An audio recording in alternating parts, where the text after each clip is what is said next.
నమస్కారం.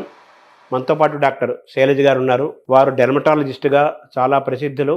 అనేక పత్రికలకి వారు కాలమ్స్ రాస్తారు. ఈ డెర్మటాలజీ అంటే స్కిన్, చర్మ సౌందర్యం ఎలా కాపాడుకోవాలి, ఎలా సహజంగా ఉండాలి, ఏం చేయాలి, ఏం చేయకూడదనే దాని మీద ఎన్నో ఏళ్ల నుంచి పత్రికలకి కాలమ్స్ రాస్తూ, మీడియాతో మాట్లాడుతూ, జర్నలిస్ట్‌కి రాస్తూ, ఎన్నో ఏళ్ల నుంచి ప్రాక్టీస్ చేస్తూ, ఎంతో మందికి సహజమైన విధానంలో ఆనందాన్ని, అందాన్ని, ఆరోగ్యాన్ని ఇచ్చే ప్రయత్నం చేస్తున్నారు. వారిని అడిగి చర్మం చుట్టూ డెర్మటాలజీ, చర్మం చుట్టూ ఉండే విషయాలు, సమస్యలు, అపోహలు, పరిష్కారాలు, సందేహాలు ఇవన్నీ తెలుసుకునే ప్రయత్నం చేద్దాం. నమస్కారం. నమస్కారం అండి.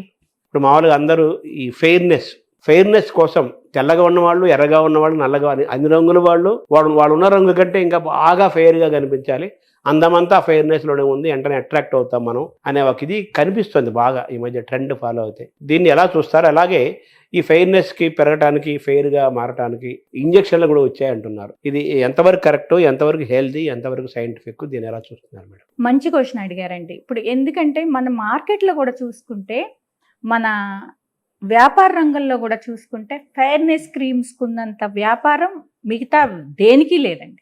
అంటే మనకి ఫెయిర్ అండ్ లవ్లీ ఎంత పాపులర్ అయిందండి. ఇట్స్ నథింగ్ బట్ ఫెయిర్నెస్ క్రీమే కదా. అంటే దానికి ఉన్నంత మార్కెట్ దేనికి లేదంటే మనలో ఎంత ఫెయిర్నెస్ పట్ల ఎంత వ్యామోహం ఉందో మనకు అర్థమవుతుందండి.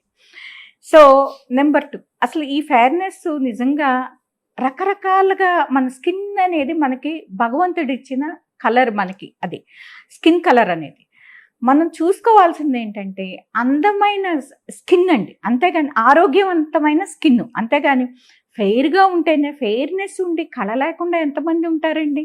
అంటే అసలు ఫెయిర్నెస్ లేకోకుండా చామన్ ఛాయలో లేదంటే ఒక షేడు తక్కువలోనే చాలా అందంగా ఉండేవాళ్ళు చాలామంది ఉంటారు.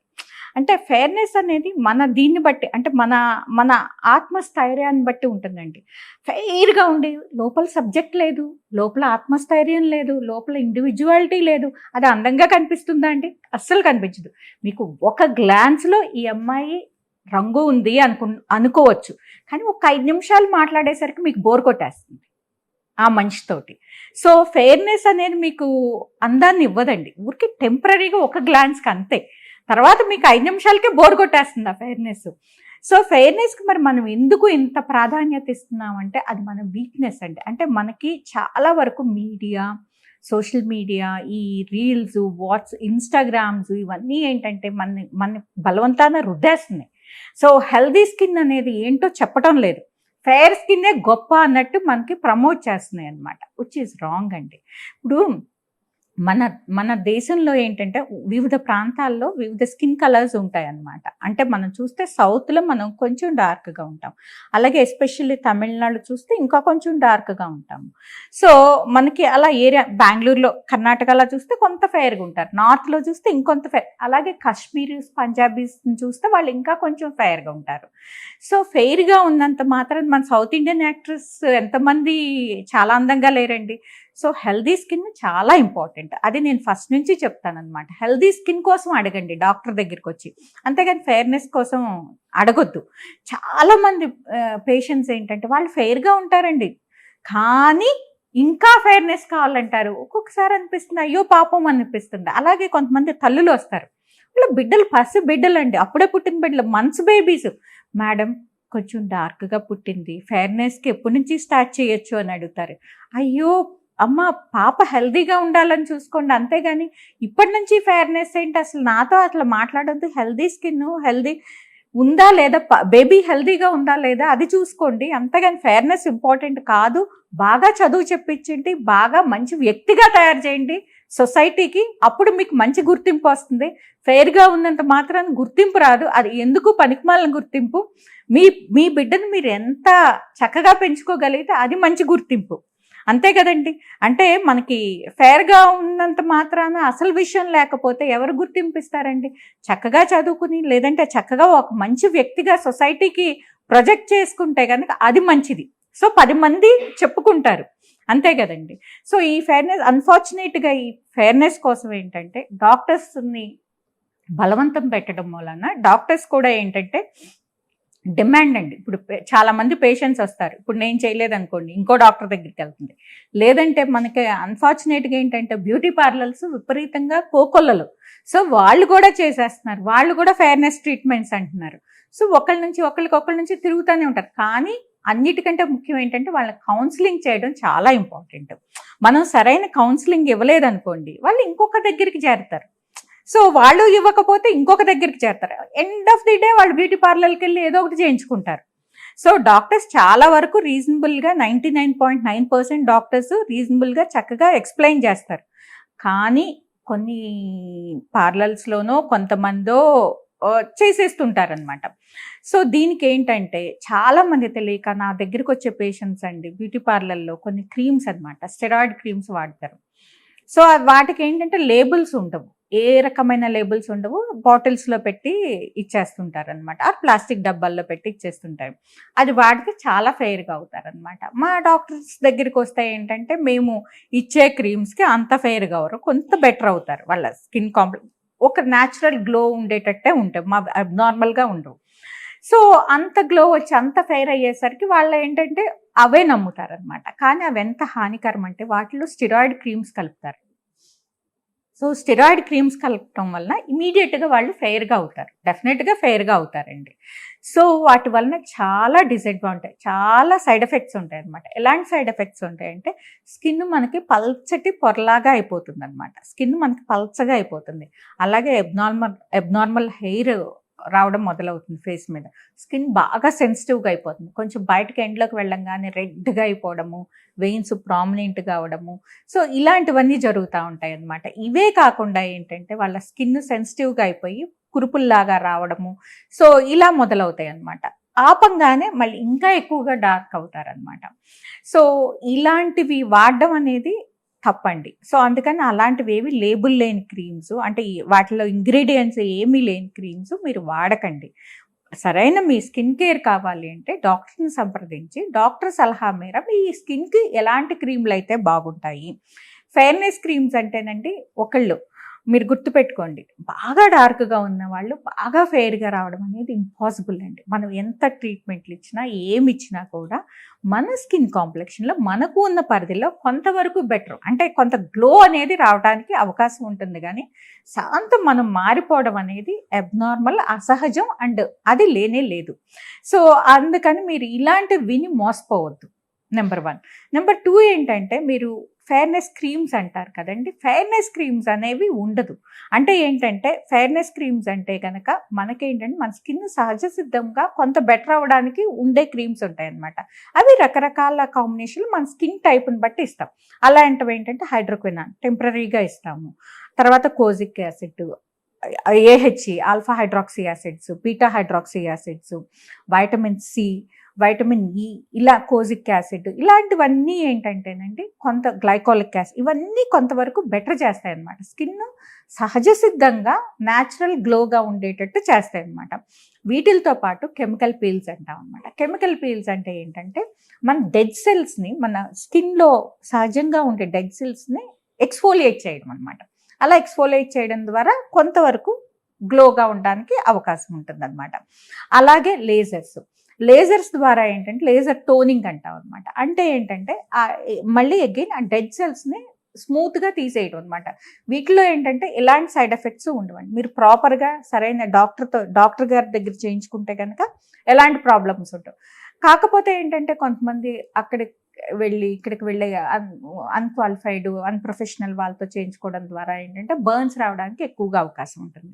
సో, అందుకని మీరు డాక్టర్ గారి దగ్గరే చేయించుకోండి ఇలాంటి ప్రొసీజర్స్ కావాలి అంటే. వీటితో పాటు ఏంటంటే ఇప్పుడు కొత్తగా గ్లూటథయాన్ అనే ఇంజెక్షన్స్, టాబ్లెట్స్ అనేవి చాలా విరివిగా మనం వింటా ఉన్నాం అనమాట. అందరూ గ్లూటథయాన్ పేషెంట్స్ కూడా డైరెక్ట్గా వచ్చి డాక్టర్ గారు గ్లూటథయాన్ టాబ్లెట్స్ కావాలండి అని అడుగుతున్నారు అనమాట. అంటే ఏంటంటే ఫెయిర్నెస్కి గ్లూటథయాన్ టాబ్లెట్స్ ఉంటాయంట, గ్లూటథయాన్ ఇంజెక్షన్స్ ఉంటాయంట, అలాంటివి ఏమన్నా ఉంటే కనుక మాకు ప్రిస్క్రైబ్ చేయండి అని అడుగుతున్నారు అనమాట. సో, గ్లూటథయాన్ టాబ్లెట్స్ ఉంటాయండి, కానీ వీటికి ఏంటంటే దీంట్లో మనకి స్టడీస్ లేవు. ఇప్పుడు మామూలుగా పర్ డే మనకి గ్లూటథయాన్ అనేది మనకి సహజంలోనే బాడీలో ప్రొడ్యూస్ అవుతుంది సహజంగా. మనకి ఏజ్తో పాటు సో కొన్ని రకాలైన డిసీజెస్ వలన, ఇన్ఫెక్షన్స్ వలన కొంతవరకు తగ్గుతుంది ప్రొడక్షన్. సో కొన్ని రకాలైన ఆహార పదార్థాలు ఉంటాయి, లైక్ బ్రాక్లీ కానీ, ఫిష్ కానీ, వీటిలో కూడా సహజంగా కొంత గ్లూటథయాన్ ఉంటుందండి. సో అవకాడో, వీటిలో గ్లూటథయాన్ ఉంటుంది. అవి ఈ ప్రొడక్షన్ని ప్రమోట్ చేస్తాయి అన్నమాట. సో మనం హెల్దీ ఫుడ్ తీసుకుంటా, సహజ సిద్ధంగా ఉండే మన బాడీలో ఉండే మంచి లైఫ్ స్టైల్ దీంతో గ్లూటథయాన్ని ఇంప్రూవ్ చేసుకోవచ్చు. ఇంకా సప్లిమెంట్స్ కావాలంటే, గ్లూటథయాన్ అనేది ఇట్స్ యాంటీ ఆక్సిడెంట్ అండి, విచ్ ఈస్ గుడ్. మన దీనికి మంచిదే స్కిన్కి. కాకపోతే లాంగ్ రన్లో, అండ్ ఆల్సో ఇదేంటంటే బయట నుంచి వచ్చే ఈ కెమికల్ని డీటాక్సిఫై చేస్తుంది అనమాట. గ్లూటథయాన్ అనేది మంచి మాలిక్యూల్ అండి, అది డీటాక్సిఫై చేస్తుంది మన బాడీలో ఉండే ఇప్పుడు రాడికల్స్, వీటిని చెడునంతా తీసేస్తూ ఉంటుంది అనమాట. అలాగే బయట నుంచి వచ్చే కాలుష్యాన్ని, చెడుని కూడా తీసేస్తూ ఉంటుంది. సో గ్లూటథయాన్ మనకి ఓరల్ సప్లిమెంట్స్ కంటే కూడా ఐవీ మనం ఇంజెక్షన్స్ ద్వారా తీసుకుంటే కనుక ఎక్కువ అబ్జార్ప్షన్ ఉంటుంది, ఇంకే బెటర్గా పనిచేస్తుంది అనమాట. అలాగే గ్లూటథయాన్ కూడా మనకి ఏంటంటే పర్ డే రిక్వైర్మెంట్ ఓరల్ డోసేజ్లో మనకి ఇచ్చింది సరైన గైడ్ లైన్స్ లేవు. 250 to 1000 milligrams వరకు పర్ డే తీసుకోవచ్చని ఉందండి. సో ఇంకా ఎక్కువ ఇప్పుడు ఏంటంటే చాలా మంది FDA అప్రూవల్ లేకోకుండానే చాలా ఎక్కువ గ్లూటథయాన్ ఇంజెక్షన్స్ ద్వారా తీసుకుంటున్నారు అనమాట. కొంత మోతాదు వరకు పర్వాలేదు, కానీ ఎక్సెస్ తీసుకుంటున్నారు. సో ఆ ఎక్సెస్ తీసుకోవడం వలన వాళ్ళ ఆశ ఏంటంటే ఇంకా బాగా వస్తాం, ఇంకా ఫెయిర్గా అవుతామనే ఆశ అనమాట. దీనివల్లన ఏంటంటే లాంగ్ రన్ మనకి ఎంతవరకు కిడ్నీస్ మీద ఆ లోడ్ పడుతుంది, ఎంతవరకు లివర్ మీద ఆ లోడ్ పడుతుంది అనేది ఎవరికి సరైన స్టడీస్ లేవు. అందుకని వీలున్నంత వరకు మనకి గ్లూటథయాన్ మన బాడీలో ప్రొడ్యూస్ అవుతుంది కాబట్టి, మన ఏజ్తో పాటు తగ్గుతుంది కాబట్టి, ఓరల్ సప్లిమెంట్గా 250 to 1000 లోపల తీసుకుంటే కనుక దానివల్ల వచ్చిన నష్టం ఏమీ లేదండి. కానీ చాలామంది అనెథికల్గా, అంటే ఎక్కువ ఆశతోటి ఎక్కువగా తీసుకుంటున్నారు అనమాట. 10,000 milligrams ఇంజెక్షన్స్ కూడా వీక్లీ థ్రైస్ తీసుకుంటున్నారు. సో అది ఎంతవరకు కరెక్ట్ అనేది స్టడీస్ లేవు కాబట్టి వాటిని మనం కంట్రోల్ చేయాల్సిన అవసరం ఉంటుంది అనమాట. అప్పుడు మనం వాళ్ళకి ఎడ్యుకేట్ చేసి, దీని మీద ఇంత స్టడీస్ లేవు కాబట్టి మనం ఇంత తీసుకోవడం వల్ల లోపల మన ఆర్గాన్స్కి మంచిది కాకపోవచ్చు, అందుకని మీరు ఆ డోస్ వరకు వెళ్ళొద్దు అని చెప్పడంలో తప్పులేదు. సో ఇలాంటి జాగ్రత్తలను, సరైన స్కిన్ కేర్ తీసుకుంటా, డాక్టర్ దగ్గర అప్పుడప్పుడు ఎక్స్ఫోలియేట్ చేసుకుంటా, వన్స్ in 3 weeksకి ఎక్స్ఫోలియేట్ చేసుకుంటా ఉంటే కనుక హెల్దీ స్కిన్ అనేది మనకి డెఫినెట్గా ఉండడానికి అవకాశం ఉంటుంది. మెడికల్గా ఎందుకని ఇంతవరకు ఇంజెక్షన్స్, టాబ్లెట్స్ రాలేదా వాటికి? వచ్చినాయండి, డెఫినెట్గా మెడికల్గా గ్లూటథయాన్ ఇంజెక్షన్స్ ఉన్నాయి, గ్లూటథయాన్ టాబ్లెట్స్ ఉన్నాయండి. కాకపోతే ఏంటంటే అవి ఎక్కువ డోసులు అనేది కొంతమంది అక్కడి నుంచి, ఇక్కడ నుంచి, చైనా నుంచి, హాంకాంగ్ నుంచి తీసుకొస్తా ఉన్నారు. వాటికి FDA అప్రూవల్స్ లేవు. సో అవి ఎక్కువగా వాడడం వల్ల మన అన్ఫార్చునేట్ ఇది ఏంటంటే, మెడికల్ షాప్లో నాకు చాలా మంది పేషెంట్స్ తెలుసండి వాడేవాళ్ళు అనమాట. మెడికల్ షాప్లో లేదంటే ఆన్లైన్లో దొరికిపోతున్నాయి. అది మన ఎంత దౌర్భాగ్యమో చూడండి. ఆన్లైన్లో కొనుక్కుంటున్నారు గ్లూటథయాన్ ఇంజెక్షన్స్. ఇంటికి పిలిచి బ్లడ్ టెస్టులు చేసే వాళ్ళతోనూ, నర్సులను పిలిపిస్తున్నారు, చేయించుకుంటున్నారు. ఎంత ఎక్కువ డాక్టర్ దగ్గరికి కూడా రావడం లేదు చాలా మంది. ఎవ్రీ ఆల్టర్నేట్ డే చేయించుకుంటున్నారు, ప్రతిరోజు చేయించుకునే వాళ్ళు కూడా నాకు తెలుసండి. పెరుగుతుందని ఫెయిర్నెస్ కోసం అది ఎంత బ్యాడ్, వాళ్ళకి ఎంత హాని చేస్తుంది అనేది ఎవరికీ తెలియదు. అంటే డాక్టర్ ప్రిస్క్రైబ్ చేయరా దాన్ని? అంటేనండి డాక్టర్ దగ్గర ప్రిస్క్రైబ్ చేస్తే డాక్టర్ ఆఫీస్లోనే చేస్తారు, మనకి కంట్రోల్ లేదు కదండి. ఆన్లైన్లో కూడా కొనేసుకుంటున్నారు. మీరు చూడండి, గ్లూటథయాన్ ఇంజెక్షన్స్ అని కొట్టండి, మీరు ఆన్లైన్లో హ్యాపీగా కొనుక్కోవచ్చు. మెడికల్ స్టోర్స్కి వెళ్ళండి, మీరు వెళ్ళి అడగండి, శుభ్రంగా ఇచ్చేస్తారు. మన మెడికల్ కౌన్సిల్ ఇవన్నీ ఉంటాయి కదా, వాటి మీద ఎందుకు నియంత్రణ లేదండి? ఎంతని కంట్రోల్ చేయగలరు వాళ్ళు కూడాను. ఇప్పుడు మీరు చూస్తున్నారు, మనం చాలా వరకు పైరసీ మూవీస్ చూస్తున్నారు, అదే ఆపలేకపోతున్నారు. మన కంట్రోల్లో లేనివి చాలా ఉంటాయండి. సో అలాగా మీరు మెడికల్ షాప్కి వెళ్ళి నాకు గ్లూటథయాన్, మీరు ఇప్పుడు వెళ్తా మెడికల్ షాప్కి వెళ్ళి నాకు గ్లూటథయాన్ ఇంజెక్షన్స్ కావాలండి, నాకు ఒక షీట్ ఇవ్వండి అంటే శుభ్రంగా ఇచ్చేస్తారు మీకు. మీరు ఆన్లైన్లో గ్లూటథయాన్ ఇంజెక్షన్స్ అనుకోండి, చక్కగా మీరు కొనుక్కోవచ్చు. టాబ్లెట్స్ కానీ ఇంజెక్షన్స్ కానీ వాడటం వల్ల లాభం ఉంటుంది, కానీ అదే డాక్టర్ని కలిసి వాళ్ళ స్కిన్, వాళ్ళ తత్వం తెలిసి ఎంత డోసు కావాలి మీకు అనేది డాక్టర్ సలహా మేర, డాక్టర్ సంప్రదింపుతోటి తీసుకోవడం అనేది మంచి పద్ధతి. అంతేకాని మీరు ఎట్లా అంటే అట్లా మీరు ఫెయిర్నెస్ వస్తుంది అని ఏం లేదండి. సోషల్ మీడియా ఇన్ఫ్లుయెన్స్ అవును. అందరూ చెప్తున్నారు గ్లూటాన్ ఏదో బాగా ఫెయిర్గా అయిపోతాం, బాగా ఫెయిర్గా అవరు బెటర్ అవుతారు. సో చెప్తుంటారు కదా, సో ఇదేదో బాగుందని మనకి అవైలబిలిటీ ఉంది కాబట్టి, అందుబాటులో ఉంది కాబట్టి కొనేసుకుని మనం ఇంట్లోనే తీసేసుకుంటున్నారు చాలా డాక్టర్స్ కూడా దీన్ని యాక్సెప్ట్ చేస్తున్నారని. డాక్టర్స్ యాక్సెప్ట్ చేయట్లేదండి, పేరెంట్స్ యాక్సెప్ట్ చేస్తున్నారు. ఓకే. డాక్టర్స్ యాక్సెప్ట్ చేయరండి, ఎప్పుడు డాక్టర్స్ యాక్సెప్ట్ చేయరు. డాక్టర్స్ ఎప్పుడు కూడా రెగ్యులేషన్ కావాలని అంటారు. ఇది మెడికల్ గా ఇది కరెక్టే గానీ ఎక్కువ డోసేజ్ తీసుకోవద్దని డాక్టర్లు చెబుతున్నారు. ఆ, ఇది బాగుంది కదా అని చెప్పేసి తెగ వాడేస్తున్నారు. బాగా ఎక్కువగా వాడేస్తున్నారు అనమాట. అదే. సో దీనివల్ల ఏమవుతుందంటే పేరెంట్స్ కూడా ఎంకరేజ్ చేయకూడదు ఇట్లాంటి వాటికి. అవును. వాళ్ళకి కూడా పిల్లలకి పేరెంట్స్ కూడా వాడుతున్నారు కదా. పేరెంట్స్ కూడా ఏంటంటే వాళ్ళకి సోషల్ ప్రెషర్, మా పాప తెల్లగా ఉండాలి, పెళ్లి ఇమీడియట్ గా అయిపోవాలి, తెల్లగా ఉంటేనే పెళ్ళి అవుతుందని ఎందుకు అనుకుంటారో నాకు ఎప్పటికీ అర్థం కాదండి. అంటే నీ పాపను నువ్వు ఎలా తయారు చేస్తున్నావు అంటే అంత ఆత్మస్థైర్యం లేకోకుండా అసలు ఎందుకు అలాగా ఫస్ట్ నుంచి ఎందుకు అలా పెంచలేదు, ఎందుకు అలాగా ఆత్మస్థైర్యంతో పెంచలేదు, ఇండివిజువాలిటీతో ఎందుకు పెంచలేదు. మన స్కిన్ కలర్ని బట్టి మన జడ్జ్ చేసేవాళ్ళు మనకు అసలు వద్దు. మొన్న ఈ పొల్యూషన్ పెరిగింది, లైఫ్ స్టైల్ పెరిగింది, చాలా మార్పులు వచ్చేసాయి, జీవన విధానం మారింది, అన్ని అలవాట్లు, ఆహారము, టైమింగ్స్, నిద్ర టైమింగ్స్, ఆలోచనలు అన్నీ మారాయి. ఇదంతా మన లైఫ్ స్టైల్ కింద పట్టుకొస్తున్నారు కదా. ఈ వాతావరణంలో హెల్త్ని మనం ఎలా కాపాడుకోవాలి? ముందు ఆలోచనల్ని కంట్రోల్లో పెట్టుకొని, ఆలోచనలండి మెయిన్ ఏంటంటే మనం ఎంతైనా కూడా మంచి స్కిన్ అంటే మనం మైండ్ ఫ్రెష్గా ఉండి మనం హెల్తీగా ఉంటే డెఫినెట్గా మంచి స్కిన్ అనేది వస్తుంది. మనం హెల్తీగా ఎలా ఉంటామండి? మనమంటే మన మనసు, మన మనసు అంటే మనము ఫిజికల్గా మెంటల్గా హెల్తీగా ఉండాలి. ఇవాళ రేపు ఏంటండి మన తప్పు కూడా ఉంది కదా. మన చిన్న పిల్లల కాడి నుంచి నువ్వు క్లాస్లో ఫస్టే రావాలిరా, నువ్వు ఫస్టే ఉండాలి, నువ్వు అందరిలో కంటే బెస్టే ఉండాలి, నువ్వు బాగుండాలి. పిల్ల పాపం వాళ్ళకి ఎంత ప్రెషర్ ఇస్తున్నావండి. నువ్వు లుక్స్ చూస్తున్నావు, ఇటు చదువు చూస్తున్నావు, నువ్వు అన్నిట్లోనూ ముందు ఉండాలంటున్నావు. వాళ్ళని ప్రెషర్ ఇవ్వటమే కదండి. ఇవన్నీ హెల్త్ డిస్టర్బ్ చేస్తున్నాయి కదా. డెఫినెట్గా అండి, అక్కడి నుంచినే మన పిల్లలకి కాన్ఫిడెన్స్ అనేది దెబ్బతింటుంది. మనం ఎంత చేసినా మన పేరెంట్స్ ఇంకా అని ఎక్స్పెక్టేషన్స్ ఉన్నాయి, మనం వాళ్ళకి రీచ్ అవ్వలేము అనుకుంటున్నారు పిల్లలు. అక్కడి నుంచినే మనం వాళ్ళని దెబ్బ కొడుతున్నాం చిన్నపిల్లల దగ్గర నుంచి. తర్వాత వాళ్ళు ఒక కాలేజీలకు వచ్చాక అన్ఫార్చునేట్గా శ్రీ చైతన్య, నారాయణ ఇవన్నీ కూడా పిల్లల్ని ఎంత టార్చర్ పెడుతున్నాయంటే, I'm so sorry to name these institutes అండి. ఈ ఇన్స్టిట్యూట్సే కాదు, ఇలాంటివి చాలా ఇన్స్టిట్యూట్స్ ఉన్నాయి. సో వీటన్నిటిలో పిల్లలు మెంటల్ హెల్త్ని ఇదవుతున్నాయి ఇవి అన్నమాట. స్కిన్ పైన పడతాయి ఇవన్నీ. డెఫినెట్గా పడతాయండి. నా దగ్గరికి ఎంతమంది వస్తారు పాపం, హెయిర్ ఫాల్ తోటి, పింపుల్స్ తోటి, యాక్నీ తోటి, మార్క్స్ తోటి, సైకలాజికల్ ఇష్యూస్ తోటి బోల్డ్ మంది వస్తున్నారు. కళ్ళ కింద నలుపు అయిపోవటం, నిద్ర పట్టకపోవటం. అసలు వాళ్ళకి మెంటల్ గా ఎంత ఇబ్బంది పడుతున్నారంటే పిల్లలు, ఇట్స్ మన తప్పే కదండి. ఆ ఇన్స్టిట్యూట్స్ కూడా అనుకోవడానికి లేదు. వాళ్ళు ఏం మీ పిల్లల్ని బలవంతంగా తీసుకెళ్ళడం లేదు కదా, మనమే పంపిస్తున్నాం కదా, మనమే ఏదో డబ్బులు కట్టి పంపిస్తున్నాం కదండి. వాళ్ళేం బలవంతాన మన ఇంటికి వచ్చి మన పిల్లల్ని లాక్కెళ్ళడం లేదు కదా. సో మనం డబ్బులు కట్టి మన ఇష్టపూర్వకంగా మనం పంపిస్తున్నాం. సో వాళ్ళని కూడా బ్లేమ్ చేయకూడదు, మనం బ్లేమ్ చేయాల్సిన పేరెంట్స్ని. సో ఎందుకు బ్లేమ్ చేస్తాం? మా వాడు ఐఐటీలోనే చదవాలి, మా వాళ్ళకి గవర్నమెంట్ మెడికల్ కాలేజ్లోనే రావాలి, ఫ్రీ సీట్ రావాలి, చెప్పుకోవాలి.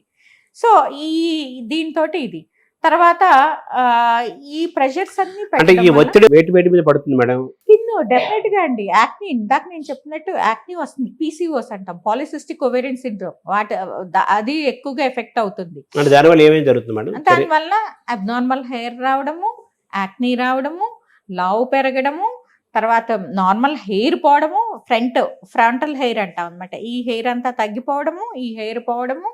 తర్వాత ఏంటంటే పొట్ట దగ్గర ఈ హెయిర్ అనేది పెరగడం, బ్రెస్ట్ దగ్గర ఏరియోల చుట్టూతా హెయిర్ ఎక్కువగా రావడం, కళ్ళ కింద నలుపు అనేది కామన్ అనుకోండి. జెనెటిక్ ఉంటుంది ఎక్కువగా. ఈ లైఫ్ స్టైల్ వల్ల కూడా పెరగడానికి, ఒత్తిడి వల్ల కూడా పెరగడానికి ఎక్కువగా అవకాశం ఉంటుంది. సో ఇవే కాకుండా ఏంటంటే వాళ్ళకి అసలు హెయిర్ ఫాల్ ఇవన్నీ పోవడం ఎక్కువ అవడం వలన ఏంటంటే వాళ్ళకి సెల్ఫ్ ఎస్టీమ్ కూడా దెబ్బతింటుందండి. సో ఒక పక్కన ఇన్స్టిట్యూట్స్ ప్రెషర్, ఒక పక్కన పేరెంట్స్ ప్రెషర్, పాపం ఈ పిల్లలు ఎవరితో చెప్పుకుంటారు. సో వాళ్ళకి అసలు బేసిక్ అవసరమైన మెడిటేషన్ లాంటిది ఇవ్వడానికి కూడా వాళ్ళకి టైం లేదు, ఫిజికల్ యాక్టివిటీ ఇవ్వడానికి టైం లేదు. ప్రొద్దున్నే పంపిస్తే మళ్ళీ వాళ్ళు వచ్చేది రాత్రికి వచ్చాక కూడా వాళ్ళు చేయాల్సిన టాస్క్ ఇంకా ఉంటుంది, వాళ్ళు చదవాల్సింది ఉంటుంది. పాపం పిల్లలకి వాళ్ళకి ఫిజికల్ యాక్టివిటీకి ఎక్కడ, మెడిటేషన్కి ఎక్కడ, యోగాకి ఎక్కడ అండి? ఆటలు లేవు ఇక అసలు అవన్నీ మర్చిపోండి. సో వాళ్ళకి బేసిక్గా ఏంటంటే అసలు మనం ఈ టైమింగ్ కంట్రోల్ అనేది కంపల్సరీగా ఉండాలండి. ఎనీ ఇన్స్టిట్యూట్ ఇన్ అవర్సే ఉండాలి, అంతకు మించి ఉంటే ఏంటంటే పిల్లలకి పాపం వాళ్ళకి ఇది లేదు. మామూలుగా ఒకటి మేడం, ఎవరన్నా వాళ్ళు బాధలో ఉన్నారనుకోండి, ఏదైనా మంచి ఏదో దిగుల్లో ఉన్నారనుకోండి, తెల్లగా ఉండే వాళ్ళ మొహం కూడా నల్లబడిపోతుంది. ఎందుకు మేడం అది? అది కాదండి, హార్మోన్స్ వల్ల నలుపు రావడానికి ఎక్కువ అవకాశం ఉంటుందండి. ఇప్పుడు ఈ బాధలో అంటే ఈ స్ట్రెస్ హార్మోన్ వల్ల కూడా మనకి చాలా సైడ్ ఎఫెక్ట్స్ ఉంటాయండి. ఆ స్ట్రెస్ హార్మోన్ ఎక్కువగా స్టిమ్యులేట్ అవ్వడం వల్ల కూడా మెలనోసైట్స్ పెరుగుతాయి. మెలనోసైట్స్ పెరగడం వల్ల మెలనిన్ అనేది ఎక్కువగా ప్రొడ్యూస్ అవుతుంది. మన హార్మోన్స్ వల్ల కూడా, హార్మోన్స్ డిస్టర్బెన్స్ వల్ల కూడా మెలనిన్ ఎక్కువగా ప్రొడ్యూస్ అవుతుందండి. దాని వల్ల కూడా మనకి డార్క్గా అనిపించవచ్చు. అంటే ఈ హార్మోనల్ ఇంబ్యాలెన్స్ అనేది ఇప్పుడు మీరు చెప్తున్న ఈ విధానం వల్ల ఇంబ్యాలెన్స్ జరుగుతుందంటారా? డెఫినెట్గా జరుగుతుందండి. జరగడం వల్లే కదా పిల్లలందరూ పాపం ఇంత సఫర్ అయ్యేది. వాళ్ళకి పీరియడ్స్ ఇర్రెగ్యులర్ అవుతాయి. సో ఇంత సఫర్ అవుతున్నారు, ఇంత ఫిజికల్గా మెంటల్గా టార్చర్ అండి అది పాపం వాళ్ళకి. సో చాలామంది సైకలాజికల్గా ఇబ్బందులు పడుతున్నారు. సో ఇన్ని ఇబ్బందులతోటి మనం ఇచ్చే ఈ లైఫ్ స్టైల్ వల్ల పిల్లలకి ఎంతో నష్టమే జరుగుతుంది, కానీ వాళ్ళు హెల్దీ ఎన్విరాన్మెంట్లో పెరగడం లేదు. స్కిన్ ఫెయిర్నెస్ కాపాడుకోవడంలో స్లీప్, ఫుడ్ పాత్ర ఏంటి మేడం? స్లీప్ అనేది చాలా ఇంపార్టెంట్ అండి. ఎవరికైనా సరే హెల్దీ స్లీప్, అది హెల్త్ మీద ఇంపాక్ట్ ఉంటుంది. స్లీప్ 8 అవర్స్ అని మనకు ఎందుకు చెప్పారంటే, ఆ 8 అవర్స్లో చాలా మంది ఇప్పుడు కొత్త థియరీ ఏంటంటే, మేము ప్రొద్దున్నే 3ంటికి పడుకుంటాం, 10ంటికి లెగుస్తాం కదా. అంటే బయలాజికల్ క్లాక్ ఉంటుందండి, ఆ క్లాక్ని మనం ఫాలో అవ్వాలి. సో టైంకి పడుకుని టైంకి లెగవడం అనేది చాలా మంచిది. అది మన స్కిన్ మీద డెఫినెట్గా రిఫ్లెక్ట్ అవుతుంది. అలాగే ఆహారం అనేది చాలా important. Oil foods, milk foods, దానికి స్కిన్ కేర్కి ఉందా? Water, oily foods, milk foods, water అనేది కాదండి. హెల్దీ డైట్ అంటే ఏంటంటే అన్నీ ఉండాలి. డైట్లో ఏంటంటే మీకు ప్రోటీన్ అనేది సింహభాగం అనమాట. ప్రోటీన్ అనేది మనకి చాలా ఇంపార్టెంట్. 50% ఉండాలా? 60% ఉండాలండి ప్రోటీన్ ఉండాలి. Okay, 1 mg per kilo body weight చొప్పున మనం క్యాలిక్యులేట్ చేసుకుని తినాలండి. 60% ఉండాలి ప్రోటీన్.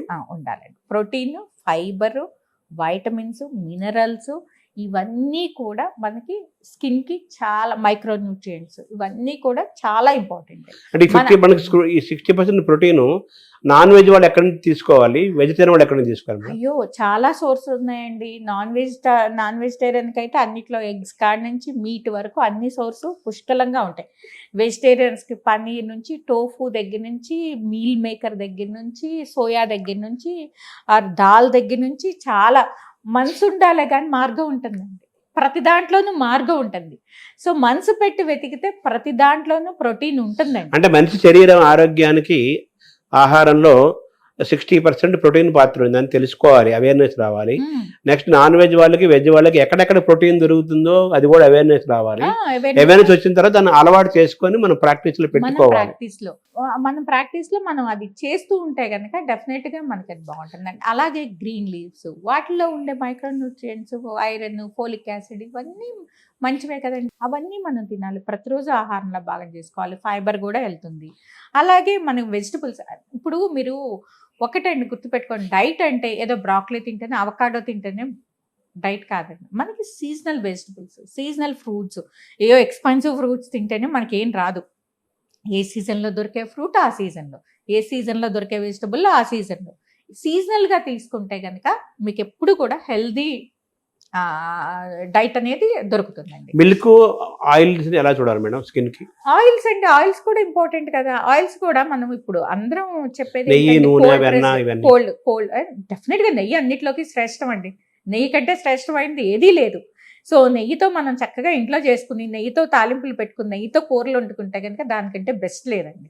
ఏదైనా కూడా అతిగా ఉండకూడదు, ఏదైనా కూడా బ్యాలెన్స్డ్గా ఉండాలి. బ్యాలెన్స్డ్గా చేస్తే కనుక మనం అతిగా తీసుకుంటే అది తప్పు అవుతుందండి. చాలామంది నెయ్యి తాగేస్తుంటారు, చాలామంది నెయ్యి తినేస్తుంటారు, అంటే ఎక్కువ. ఏదైనా కూడా లిమిటెడ్గా మన బాడీకి ఎంత అవసరమో అంత తీసుకొని మనకే అర్థమైపోతుందండి. మనం ఎంత తినగలం, తాలింపులు అంటే ఇంతంత వేయం కదా, ఇంతంత కొంచెం కొంచెం వేసుకొని సో నెయ్యి చక్కగా సుప్రీం. జాగ్రత్తగా నెయ్యి డెఫినెట్ గా 100% నో డౌట్. ఈ పాలు, మిగతా పాల పదార్థాలు, పెరుగు, మజ్జిగ వాటిని పాలు, పాల పదార్థాల కంటే అండి మజ్జిగ, పెరుగు అనేది ప్రోబయాటిక్స్ ఉంటాయి కాబట్టి అవి చాలా మంచిదండి. పాలు కూడా ఏంటంటే మనం ప్యాకెట్ పాలు కాకుండా ఈ గేదె పాలు. ఆవు పాలు అయితే మంచి న్యూట్రియంట్స్ ఉంటాయి, మంచి పోషకాలు ఉంటాయండి. సో ఆవు పాలు అనేది ఏ రోజైనా బెటర్ అన్నమాట. ఆవు పాలతోటి మనం తీసుకుంటే కనుక దేశీయ ఆవు పాలు మనకి హెల్త్కి మంచిది. అంటే మనిషి మన health లో భాగంగా కంపల్సరీగా మనకు డి విటమిన్ ఉండాలి, సన్కి ఎక్స్పోజ్ అవ్వాలని చెప్పేసి డాక్టర్స్ చెప్తారు. ఆ, డెర్మటాలజిస్టులు వీళ్ళేమో స్కిన్ కి ఎక్స్పోజ్ అయితే నీ మేము ఫెయిర్నెస్ పోతుంది, బ్లాక్ అవుతుంది అంటారు. అవును. దీన్ని ఎలా బ్యాలెన్స్ చేసుకోవాలి? మన బ్రౌన్ స్కిన్ వాళ్ళకి ఏంటంటే పిగ్మెంటేషన్ అనేది మేజర్ ప్రాబ్లం అండి. అవునన్నా కాదన్నా హెల్దీ స్కిన్ కావాలని మేమే చెప్తాం కదా, స్కిన్ హెల్దీగా ఉండాలని. స్కిన్ హెల్దీగా అంటే ఏంటండి, ఎలాంటి మచ్చలు లేకుండా, ఎలాంటి కురుపులు లేకుండా ఉండే స్కిన్ హెల్దీ స్కిన్ అంటాం కదండి. సో నేను I'm not talking about the colour, fairness గురించి మాట్లాడటం లేదు, నేను మాట్లాడేది హెల్దీ స్కిన్ గురించి. హెల్దీ స్కిన్లో మచ్చలు ఉండకూడదు అంటే మనం సన్కి మన అన్ఫార్చునేట్గా మన స్కిన్ ఏంటంటే సన్కి ఎక్స్పోజ్ అయితే ఏంటంటే మచ్చలు అనేవి ఏర్పడతాయి అన్నమాట. అంటే ఏంటంటే మనం ఈ రోజు ఎక్స్పోజ్ అయితే ఈ రోజే మచ్చలు రావు. చాలా మంది నాతో చెప్తుంటారు, డాక్టర్ గారు మేము ఎన్నో ఏళ్ళు సన్కి ఎక్స్పోజ్ అయ్యామండి, అప్పుడు ఏమీ లేదు, ఇప్పుడు వచ్చేస్తున్నాయండి, ఇప్పుడు ఏసీ కార్లో తిరుగుతున్నాము, ఏసీ ఇంట్లో ఉన్నాం, సన్మూలాన్ని కాదేమోనండి, ఇప్పుడు మచ్చలు వచ్చేసినాయి. లేదండి, మీరు అప్పుడు దానికి ఇప్పుడు పెనాల్టీ పే చేస్తున్నారు. మీరు ఒకప్పుడు ఎక్స్పోజ్ అయ్యారు కదా, ఆ ఎక్స్పోజ్ అయిన దానికి ఇప్పుడు పెనాల్టీ పే చేస్తారు. ఏజ్ పెరిగే కొద్దీ మనకు ఆ మచ్చలు ప్రామినెంట్గా కనిపిస్తాయి అన్నమాట. సో ఏజ్తో పాటు అప్పుడు ఎక్స్పోజ్ అయినవన్నీ మనకి మచ్చల్లాగా వస్తాయి. సో అది హెల్దీ స్కిన్ కాదు కదండి. సో మన స్కిన్ టైప్కి ఎక్కువగా మచ్చలు వస్తాయి కాబట్టి మేము ఏజింగ్ కూడా ఫాస్ట్గా అవుతుంది కాబట్టి మేము ఎండ్ ఎక్స్పోజర్ని తగ్గించమంటాం. డైట్లో కూడా వైటమిన్ డి ఉంది కదండి, డైట్లో కూడా మీరు వైటమిన్ డి మిల్క్ లో దొరుకుతుందా డి విటమిన్? మిల్క్లో అంటే ఫార్టిఫైడ్ మిల్క్ అండి. అంటే ఏంటంటే మిల్క్లో వైటమిన్ డి కలిపి అమ్ముతున్నారు. సో దాని ద్వారా మనకి వైటమిన్ డి వస్తుంది. అలాగే మనకి ఈ ఆల్మండ్ మిల్క్ వీటిలో కూడా వైటమిన్ డి ఉంటుందండి, ఫార్టిఫైడ్ చేస్తున్నారు, సీరియల్స్లో చేస్తున్నారు, ప్రతి దాంట్లోనూ మీకు అంటే అలా కలపకుండా నేచురల్ గా మనకు డి విటమిన్ ఏ ఆహారం న్యాచురల్గా దొరుకుతుంది? అంటే అండి ఎక్కువ నాన్ వెజిటేరియన్స్కి మీకు మీట్, ఫిష్ వీటిలో ఏంటంటే వైటమిన్ డి ఎక్కువగా ఉంటుంది. మీరు కూడా వెజిటేరియన్స్ కూడా సన్ఫ్లవర్ సీడ్స్ వీటిల్లో కూడా మీకు సోయా, సన్ఫ్లవర్ సీడ్స్ ఇవి ఎక్కువగా తీసుకుంటే కనుక, అలాగే అవకాడోలో దొరుకుతుంది. సో కొన్ని కొన్ని ఫుడ్స్లో ఉంటుందండి, ఆయిల్స్లో ఫార్టిఫైడ్ చేస్తున్నారు, మీకు రకరకాలుగా వైటమిన్ డి అనేది లభ్యం అవుతుంది. కానీ అన్ఫార్చునేట్ ఇది ఏంటంటే వెజిటేరియన్స్ కంటే నాన్ వెజిటేరియన్స్కి వైటమిన్ డి సరిపడినంత దొరుకుతుంది. ఉన్నది. సో వెజిటేరియన్స్కి సరిపడినంత దొరకదు కాబట్టి నేను ఇచ్చే పరిష్కారం ఏంటంటే వెళ్ళి ఎండలో ఉండమని నేను చెప్పనండి. ఎందుకంటే నేను డర్మటాలజిస్ట్గా నాకు స్కిన్ ఇంపార్టెంట్ కాబట్టి నేను అది చెప్పను. సో నేను అంటాను మీరు సప్లిమెంట్స్ తీసుకోండి, ఆర్ లేదంటే కనుక ఫార్టిఫైడ్ ఫుడ్స్ తీసుకోండి, దాని ద్వారా మీకు వైటమిన్ డి వస్తుంది. మరి ఇప్పుడు మనకి సూర్యుడు మొత్తం మన శరీరానికి ఆరోగ్యాన్ని ఇచ్చేది సూర్యుడు అంటారు కదా. సూర్యుడు అంటారు. సో మన సూర్య నమస్కారాలు అవన్నీ కూడా ఆ సూర్యోదయం టైంలోనో చేసుకొని అంటేనండి ఎక్స్పోజ్ అవుతుంది, యోగా సూర్య నమస్కారాలు చేస్తాం అంటేనండి కదా. మీకు కరెక్ట్ గా చెప్పాలంటే వైటమిన్ డి పొద్దున్నే ఎండకు చాలా మందికి అపోహ ఉంది. సాయంత్రం ఎండకు కూర్చుంటారు, వెళ్ళి కూర్చుని మాకు వైటమిన్ డి వచ్చేస్తుంది అనుకుంటారు. అది రాంగ్ అండి. మీకు వైటమిన్ డి మీ బాడీ సింథసిస్ చేసేది, అబ్జార్బ్ చేసుకునేది బిట్వీన్ 12 to 3. 12 to 3 ఆ సన్లోనే మీకు వైటమిన్ డి దొరుకుతుంది. ఇప్పుడు మనం ఏసీలో ఉన్నాం, ఇప్పుడు ఆ, మీకు 12 to 3 డి విటమిన్ వస్తుంది. ఎక్స్పోజ్ అవ్వడం అనగానే 12 గంటలకి అలారం పెట్టేసుకొని ఏసీ క్యాబిన్ నుంచి రోడ్డు మీదకి వెళ్ళిపోయి అసలు పావు గంట నేను తిరిగి 12 to 3 మీరు Skin ఏసీ effect క్యాబిన్ అవుదా? లో ఏసీ క్యాబిన్ లో ఉన్నా, నాన్ ఏసీ క్యాబిన్ లో ఉన్నా 12 to 3 మిమ్మల్ని నేను ఎక్స్పోజ్ అవ్వమని నేను చెప్పనండి, ఎందుకంటే స్కిన్ కి డ్యామేజ్ కాబట్టి. మరి ఎలా బ్యాలెన్స్ చేసుకోవాలి? మీరు అది టాబ్లెట్స్ కానీ ఆర్ ఫార్టిఫైడ్ ఫుడ్ కానీ వెజిటేరియన్స్ కి తప్పదండి. నాన్ వెజిటేరియన్స్కి అయితే వాళ్ళకి ఫుడ్లోనే దొరుకుతుంది. కాకపోతే ఏంటంటే అది మీకు ఇచ్చే వైటమిన్ డి వలన లాభం కంటే నష్టం ఎక్కువ జరుగుతుంది. సో మీకు బాడీకి కావాలి అంటే కనుక సన్ ఎక్స్పోజర్ కావాలి అంటే డెఫినెట్గా సన్ ఎక్స్పోజర్ మంచిది, కానీ ఎర్లీ మార్నింగ్ ఎక్స్పోజర్ చూసుకోండి, but not 12 to 3. Vitamin D కోసం ఈవినింగ్ 4 to 5 పర్వాలేదండి, 4 to 5 పర్వాలేదు. కాకపోతే మీరు మీ స్కిన్ అంటే if you are very particular, మీరు స్కిన్ రిస్క్ లో పెడుతున్నారు అనేది మర్చిపోవద్దు. సో హెల్త్ అండ్ స్కిన్ రెండు బ్యాలెన్స్ చేసుకోవాలి. బ్యాలెన్స్ చేసుకోవాలి. సో ఇప్పుడు వయసు పెరిగే కొద్దీ బాడీ కలర్ తగ్గుతుంటుందా? డెఫినెట్ గా అండి. చాలా మంది అంటారు మేము చిన్నప్పుడు చాలా రంగు చూడండి ఇప్పుడు ఇలా ఫెయిర్ అయిపోయాము చాలా అని ఫోటోలు చూపిస్తారు నాకు. అసలు బేసిక్ గా ఫోటోలోనే మనం ఫెయిర్ గా కనిపిస్తాం. చాలా మంది చూడండి నేను ఒకప్పుడు ఇలా ఉండేదాన్ని అని ఫోటో చూపిస్తారు. బేసిక్ గా ఎవరిని ఫోటో తీసినా మనం ఫెయిర్ గానే ఉంటాం. ఇప్పుడు రంగు తగ్గిపోయామండి అని చూపిస్తారు. సో నెంబర్ 1 ఫోటోతో ఎప్పుడు ఫెయిర్ గానే కనిపిస్తుంది. నెంబర్ 2 ఏంటంటేనండి డెఫినెట్ గా అందరం కూడా చిన్నప్పుడు ఉన్నట్టు ఇప్పుడు ఉండం కదండి. చిన్నప్పుడు ఏంటంటే మన స్కిన్ లో చాలా కొలాజన్స్ ఉంటాయి, చాలా ఎలాస్టిక్ ఫైబర్స్ ఉంటాయి. కొలాజన్ అవి న్యాచురల్ గ్లో. ఇప్పుడు మీరు చిన్న బేబీని చూసారు, తెలుపైన నలుపైన చిన్న బేబీని మీరు వెంటనే మీకు ముద్దు వస్తుంది కదండి. స్కిన్ మెత్తగా ఉంటుంది. ఎందుకు వస్తుంది? చూడటానికి కూడా కొలాజిన్ ఫైబర్స్, ఎలాస్టిక్ ఫైబర్స్ అన్నమాట. సో మనకి ఏజ్ పెరిగే కొద్దీ ఆ కొలాజిన్ ఫైబర్స్, ఎలాస్టిక్ ఫైబర్స్ తగ్గుతాయి. తగ్గడం వలన మనకి స్కిన్ లో మార్పులు కనిపిస్తాయి అన్నమాట. స్కిన్ లో ఎలాస్టిసిటీ పోవడము, స్కిన్ లో రంగు పోవడం, ఆ నేవులం పోవడం, ఆ ఫెయిర్నెస్ పోవడం, ఇవన్నీ కూడా కాంతి తగ్గటము, ఇవన్నీ కూడా జరుగుతాయి అన్నమాట. సో ఇవన్నీ జరగడం వల్ల అది న్యాచురల్ ప్రాసెస్. యాంటీ ఏజింగ్ అనేది ఎక్కువ వింటున్నాం కదా మేడం, ఎలా చూడాలి ఇప్పుడు వీటన్నిటి మీరు చెప్తున్న టాపిక్?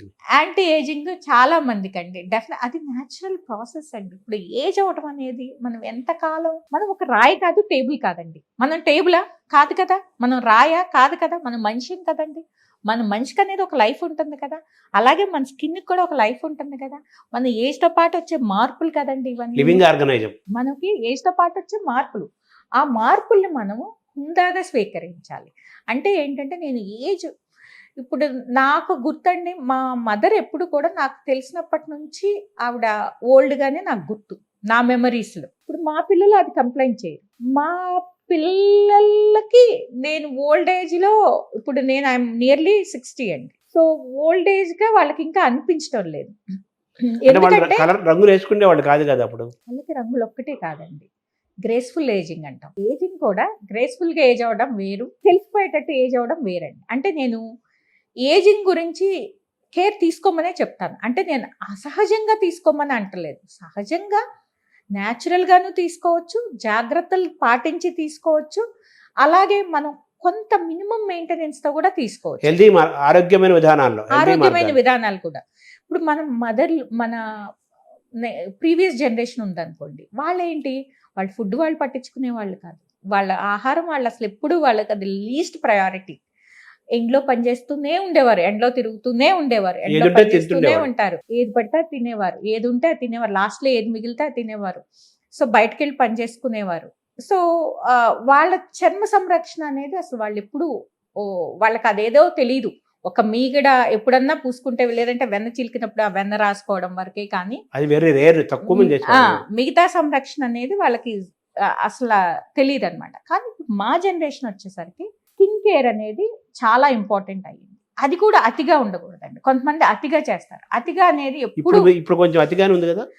అతిగా ఉందండి, మనం బ్యాలెన్స్ చేయాలి. డాక్టర్స్ గా మనం బ్యాలెన్స్ చేయాలి. మేడం ఈ మేకప్లు విపరీతంగా మేకప్లు పెరిగినాయి, కాస్మెటిక్స్ పెరిగింది, సబ్బులు, మేకప్లు, ఒళ్ళంతా మొహం మీద లిప్స్టిక్స్, మొహంతో పాటు స్కిన్ మొత్తం పూసుకుంటున్నారు. సినిమా వాళ్ళు అంటే అది వేరే, అందరూ కూడా అవన్నీ పూసుకొని వచ్చేస్తున్నారు. నిజంగా ఎవరు తెల్లగా ఉన్నారు, ఎవరు నలుపు, ఎవరు ఎరుపు మనం ఐడెంటిఫై చేయలేకపోతుంది. వితౌట్ మేకప్ చూస్తే వాళ్ళ కలర్ వేరే ఉంటుంది. మేకప్ తోటి అందరూ తెల్లగా కనిపిస్తున్నారు. ఈ ట్రెండ్ ఎలా చూడాలి, ఇందులో ఉన్న హెల్త్ అండ్ ఇల్ హెల్త్ ఎలా చూడాలి? ఈ ట్రెండ్ అండి కరెక్ట్ గా చెప్పాలంటే ఇట్స్ సోషల్ ప్రెషర్ అండి, సోషల్ ప్రెషర్. ఇప్పుడు నేను చెప్పేది ఏంటంటే, ఇప్పుడు మన స్కిన్ కేర్ ఎప్పుడు కూడా మనం చాలా మినిమలిస్టిక్ గా ఉండాలండి. అంటే ఏంటంటే, ఇప్పుడు ఫలానాళ్ళు ఫిల్లర్స్ చేయించుకుంటున్నారంట. ఇప్పుడు అందరికీ ఏంటంటే మీడియా ఇది ఎక్కువ చూడడం అలవాటు అయిపోయి, మూవీ యాక్టర్స్ని కూడా ఎక్కువగా ఫాలో అవడం. ఆమె ఫిల్లర్ చేయించుకుంది, ఆమె బొటాక్స్ చేయించుకుంది, ఆమె అది చేయించుకుంది, ఇది చేయించుకుంది, ఆమె లేజర్స్ చేయించుకుంది, ఆమె అది చేయించుకుంది, ఆమె ఇంజెక్షన్స్ చేయించుకుంది, మనం కూడా చేయించుకోవాలి అనే ఇది ఎక్కువైపోయింది. నేను ఎప్పుడు చెప్తాను, అమ్మ మీ బడ్జెట్ ఎంత, మీ వారు ఏం చేస్తారు, మీరేం చేస్తారు, మీ సోషియో ఎకనామిక్ స్టేటస్ ఎలా ఉంది. ఇప్పుడు మార్కెట్లో 100 ఉంటాయండి, ఆ 100 మనం వాడుకుంటామా చెప్పండి. అంటే ఇప్పుడు చీరలు, డిజైనర్ చీరలు ఉంటాయి, మామూలు చీరలు ఉంటాయి. ఒక మామూలు గృహిణి వెళ్ళి డిజైనర్ చీర తీసుకోవడం అంటే అది ఎంత హస్బెండ్కి ఎంత కష్టం అండి. అంటే ఫ్యామిలీ మీద ఎంత బర్డెన్ పడుతుంది. అలాగే మన స్కిన్ కేర్ కూడా అలా ఉండాలండి. ఈ మేకప్‌లు ఇవన్నీ అది ఎంతవరకు హెల్త్? ఇల్ హెల్తా? హెల్తా? అంటే మేకప్‌లు కూడానండి అవసరం లేనప్పుడు మేకప్ అనేది అసలు వేసుకోకూడదు. ఇప్పుడు కొన్ని కొన్ని ప్రొఫెషన్స్‌కి తప్పదు మేకప్ అనేది. ఇప్పుడు చూడండి మీరు ఫిల్మ్ యాక్టర్స్‌కి తప్పదు మేకప్ మిగతా అనేది. వాళ్ళు. ఆ! ఇప్పుడు పిల్లల్లో కూడా మేకప్ వేస్తుంటారు. ఎవరిలో వేస్తారు? భరతనాట్యం చేస్తారు పిల్లలు, డాన్సు, స్టేజ్ షోస్ ఇస్తుంటారు. వాళ్ళకి తప్పదు. కానీ మిగతా రోజు కూడా మేకప్ వేసుకోవడం అనేది ఒక ట్రెండ్ అయిపోయింది. అదే అంటున్నాను. అది విచ్ ఈస్ బ్యాడ్ అండి. అంటే లిప్‌స్టిక్స్, అవసరం లేదు. చక్కటి స్కిన్ ఉంది, చక్కటి ఏజ్ ఎందుకండి? లిప్‌స్టిక్స్ కూడా చిన్న పిల్లలు కూడా వేస్తున్నారు కదా! ఆ! అది అంటే మన బట్టే మన పిల్లలు ఫాలో అవుతారు కదండి. మన బట్టే కదా అంటే 2 ఏళ్ల 3 ఏళ్ల పిల్లలు మన కూడా పిల్లలు లిప్‌స్టిక్ ఫాలో వేసేస్తారు. అవుతారు. పిల్లలు అడిగినప్పుడు మంచిది కాదు అనేది చెప్పడం అనేది అలవాటు చేయాలండి. మనం కూడా రోజు ఇంట్లో లిప్‌స్టిక్స్ వేసుకొని, లేదంటే వర్క్‌కి వెళ్ళిన ప్రతిసారి లిప్‌స్టిక్ వేసుకొని కొన్ని కొన్ని ప్రొఫెషన్స్‌లో తప్పదు కాబట్టి ఇది లేదు. హెల్తీగా ఉండాలండి. అంటే స్కిన్‌ని డ్యామేజ్ చేస్తాయా ఇవి అంటున్నా? స్కిన్ కాపాడ డెఫినెట్‌గా అండి. రోజు మేకప్ వేసుకుని రోజు నువ్వు పోర్స్‌ని బ్లాక్ చేస్తుంటే ఎంతో కొంత ఎఫెక్ట్ ఉంటుంది కదా! అదీను ఎక్కువ అవర్స్ మనం వర్క్ చేసేటప్పుడు, ఎక్కువ అవర్స్ కనుక మేకప్ మీద ఉన్నప్పుడు డ్యామేజ్ అనేది ఉంటుందండి. అలాగే మనం రాంగానే చాలామంది మేకప్ తీయరు. మేకప్ తీయడం అనేది చాలా ఇంపార్టెంట్ అనమాట. మేకప్ అనేది మనం వర్క్ నుంచి రాంగానే మేకప్ తీసేయాలండి. మేకప్‌ని క్లీన్ చేయాలి. మేకప్‌ని క్లీన్ చేయకపోతే గనక అదేమవుతుందంటే ఇంకా ఎక్కువగా బ్లాక్ చేసి, ఇంకా ఎక్కువగా మనకి స్కిన్‌కి డ్యామేజ్ చేయడానికి ఎక్కువగా అవకాశం ఉంటుంది. అలాగే మేకప్ ఇవి కూడా ఏది పడితే అది వాడకూడదనమాట. అంటే ఏంటంటే ఇప్పుడు ఎఫర్ట్ చేయమని నేను చెప్పడం లేదు. మనం క్వాలిటీ తక్కువ ఉన్న మేకప్‌లు వాడడం ద్వారా ఏంటంటే స్కిన్‌కి ఇంకా ఎక్కువగా డ్యామేజ్ జరుగుతుంది. అంటే అలాగే డెర్మటాలజిస్ట్ దగ్గర అవి అవైలబుల్‌గా ఉంటాయా ఇవన్నీ? ఉండవండి. అవి ఉండవు. కానీ ఏంటంటే చాలా వరకు సహజ సిద్ధమైన మేకప్, మినరల్ మేకప్ లాంటివి వేసుకోవడం అనేది బెటర్ అని చెప్తాము. సో, డెర్మటాలజిస్ట్‌గా ఏంటంటే మేము హెల్తీ స్కిన్‌ని ప్రమోట్ చేస్తాం గానీ మేకప్ స్కిన్ మేము ప్రమోట్ చేయమండి. అంటే ఏంటంటే మేకప్ అవసరమైతే తప్పక వేసుకోవాలి కానీ బట్ నాట్ లైక్ అంటే రొటీన్‌గా డోస్ ఉండకూడదు. డోంట్స్‌లోకి. ఆ! అది డూస్ ఏంటంటేనండి చాలామంది ఒక డూస్‌లో ఏంటంటే అతి తక్కువ మినిమలిస్టిక్ మేకప్ వాడాలి. మంచి బ్రాండ్స్ వాడాలి. మేకప్ అవసరం అవ్వంగానే తీసేయాలి. ఎక్కువగా బ్రైట్ కలర్స్ ఉన్న లిప్‌స్టిక్స్ అవి వాడకూడదు. సన్ స్క్రీన్స్ కంపల్సరీగా వాడాల్సిన అవసరం ఉంటుందన్నమాట. డోంట్స్ ఏంటంటేనండి మేకప్ బ్రష్‌లు వాడే మేకప్ బ్రష్‌లనేది చాలామంది క్లీన్ చేయరు. సో, అవే మేకప్ బ్రష్‌లు వాడతారు. కానీ 15 డేస్‌కి ఒకసారన్నా మేకప్ బ్రష్‌లన్నీ క్లీన్ చేసుకోవాలి. అలాగే మేకప్ ఉంది కదా అని అవ్వలేదు కదా అని ఎన్ని ఇయర్స్ అయినా అదే వాడుతుంటారు. ఓల్డ్ మేకప్స్‌ని తీసేయాలి. షేర్ చేసుకోవడం తీసేయాలి. మేకప్స్ ఒకళ్ళ నుంచి ఇంకొకళ్ళు షేర్ చేసుకోవడం తీసేయాలి. అలాగే పిచ్ మేకప్‌లు అంటే ఏంటంటే తక్కువకొస్తుంది కదా అని బ్రాండ్ లేని మేకప్‌లు వాడకూడదు. కొంచెం బ్రాండెడ్ మేకప్స్, మంచి మేకప్సే వాడాలి. తర్వాత మన పని అవ్వంగానే మనం ఇంటికి రాగానే ఫస్ట్ మేకప్ రిమూవర్ తోటి మేకప్ తీసి క్లెన్స్ చేసుకొని మాయిశ్చరైజర్, సన్ స్క్రీన్ కంపల్సరీగా అప్లై చేసుకోవాలి. Hair colours madam. Hair colours కూడా ఇప్పుడు అందరు చిన్న పిల్లలు కూడా వేసేస్తున్నారు. అంటేనండి ఇప్పుడు చాలామంది భామలొస్తుంటారండి. అంటే 70, 80 ఇయర్స్ వాళ్ళొస్తుంటారు. వీళ్ళంతా సాగింగ్ అయిపోతుంది, నడవలేరు కానీ జుట్టు మాత్రం నల్లగా ఉంటుంది. సో, మనం రెస్పెక్ట్ ఇవ్వాలి కదండీ! మనం మనం ఏజ్‌ని బట్టి మనం రెస్పెక్ట్ ఇవ్వాలి కదా! 70, 80 ఇయర్స్ వచ్చి జుట్టు నల్లగా ఉంది అంటే గనక ఓకే. యంగ్ ఏజ్‌లోనో లేదంటే ఇప్పుడు కొంతమందికి చిన్న వయసులోనే మెరుపొచ్చేస్తుంది. అలాంటి వాళ్ళు వేసుకున్న ఒక ఇది ఉంటుంది. అలా కాకుండా ఏజ్ పెరిగే కొద్దీ మనకి అనవసరంగా కెమికల్ బేస్డ్ కదండి. ఇవన్నీ హెయిర్ కలర్స్ అనేవన్నీ కెమికల్ బేస్డ్. అన్నెసెసరీగా you are spoiling your hair and health. అవి వాటికి క్యాన్సర్ కూడా ఎక్కువగా వాడడం వలన క్యాన్సర్ వచ్చే ప్రమాదం ఉంది. ఇవన్నీ ఉన్నాయి కాబట్టి వీలున్నంత వరకు న్యాచురల్ హెయిర్ కలర్స్‌కి వెళ్ళండి. బొటానికల్ హెయిర్ కలర్స్‌కి వెళ్ళండి. సో, మీరు వేసుకోదలుచుకుంటే గనక బొటానికల్ హెయిర్ డైస్‌కి వెళ్ళండి.